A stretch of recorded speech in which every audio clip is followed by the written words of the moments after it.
Finally हम निकल गए श्री बरसाना धाम के लिए, जहां हम देखने जा रहे थे लठमार होली। और वहां जाते ही हमारा कुछ वेलकम ऐसे हुआ। शुरुआत हो गई है बरसाने आते ही। राधे राधे। और एक सपना था कि बरसाना देखेंगे लठमार, और वो आज होने जा रहा था पूरा। हम निकले रेडी होके और वहाँ शुरुआत हो चुकी। गोपियाँ अपने लठ के साथ तैयार थी और हम भी देखने के लिए तैयार। तो ये है एक ऐसी होली, सभी सोच रहे होंगे कि लठ से होली क्या होती है। होली तो रंगों से होती है, लेकिन ये एक बहुत ही प्राचीन परंपरा है जो कि श्री कृष्ण जी के टाइम से अभी तक चल रही है ब्रज में। इसमें नंदगांव से सभी होल्यारे होली खेलने श्री बरसाना धाम आते हैं और वहाँ गोपियाँ उनका लठों से स्वागत करती हैं। तो ये एक ऐसी प्रथा है जो आज भी चल रही है। बरसाना जहाँ श्री राधा रानी का महल था, और नंदगांव जहाँ की नंद बाबा का राज था, और श्री कृष्ण जी का बचपन का घर था। ये बात कुछ ऐसे शुरू होती है जब श्री कृष्ण और उनके मित्रों ने योजना बनाई कि आज सारी सखियों और राधा रानी के रंग लगाएंगे। और ये खबर घूमती घूमती श्री राधा रानी और उनकी सखियों को पता लगती है। तो वो कहते हैं कि अब तो हम भी स्वागत इनका कुछ अच्छा करेंगे। और जब श्री कृष्ण और उनके मित्र श्री बरसाना धाम पहुँचते हैं तो वहाँ उन्हें लगता है कि वो तो स्वागत उनका आरती फूलों और ऐसे करेंगे, लेकिन श्री राधा रानी और उनकी सखियाँ लठ लेकर खड़ी होती हैं। और जब श्री कृष्ण और उनके मित्र रंग लगाने की कोशिश करते हैं तो श्री राधा रानी और उनकी प्रिय सखियाँ उन पर लठों की वर्षा करती हैं। और फिर यही परंपरा आज भी बरसाना और नंदगांव के बीच में चलती है, जहां एक दिन पहले फाक का निमंत्रण भेजा जाता है शिव बरसाना धाम से नंदगांव, जहां नंदगांव वालों को बरसाना आने का निमंत्रण दिया जाता है। और बरसाना जितने भी लड़के लोग और वहाँ के जिनको होल्यारे बोला जाता है, वो तैयार होके अगले दिन शिव बरसाना धाम लठमार होली खेलने जाते हैं, जहाँ बरसाने की जितनी भी भाभियाँ और सखियाँ होती हैं वो नए वस्त्र धारण करके और एकदम श्रृंगार करके तैयार होती हैं। ये होली बहुत ही प्राचीन होली है। इसमें होल्यारे बरसाने की सखियों को गालियाँ भी देते हैं, जो कि बरसाना की मीठी रस भरी गालियाँ कही जाती हैं।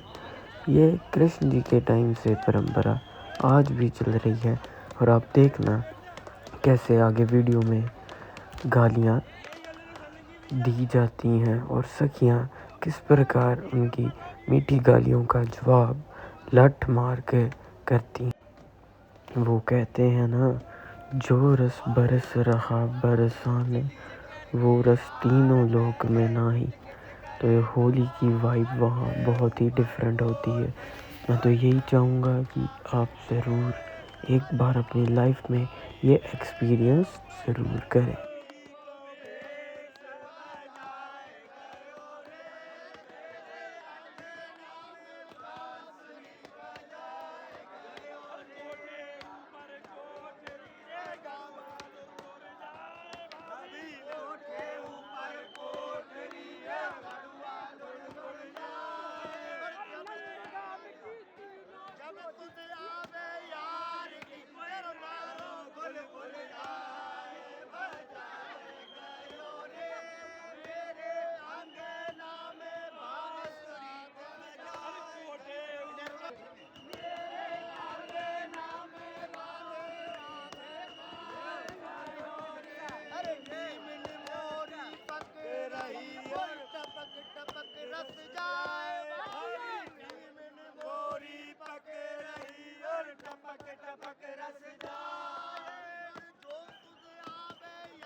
तो अब समय हो गया था लठमार की समाप्ति का और सभी होल्यारे थक कर और होली का आनंद लेकर वापस जाने को प्रस्थान करने जा रहे थे और बहुत ही मज़ा आया होली का और थोड़ा हमने भी होल्यारों के साथ आनंद लिया और खूब मस्ती करी और अब सभी होल्यारे वापस जाने के लिए चल पड़ते।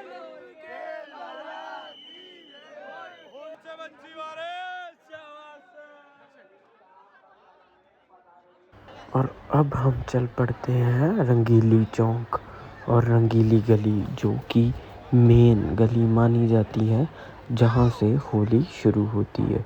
ये है रंगीली गली। कुछ गलियाँ जो कि पतली पतली सांकरी गलियाँ होती हैं जहाँ से लठमार होली का प्रारंभ होता है। देखने के बाद बहुत सारा रंग और भीड़ से गूंजते हुए अब हम लगा रहे हैं बरसाना की परिक्रमा। जय श्री राधे। क्या बेहतरीन नज़ारा था परिक्रमा मार्ग का। बहुत ही अच्छा और सुनसान और शांति भरा माहौल था जहाँ सखियाँ नाच के नृत्य पेश करके फिर राधा रानी और कृष्ण को प्रसन्न कर और फाइनली वेट हुआ ओवर और कृष्ण और राधा रानी जी के दर्शन करने पहुंच गए महल में। दर्शन करने के बाद भी ठंडी ठंडी भैया की इस प्रकार लठमार का दिन होता है खत्म। राधे राधे गाइस।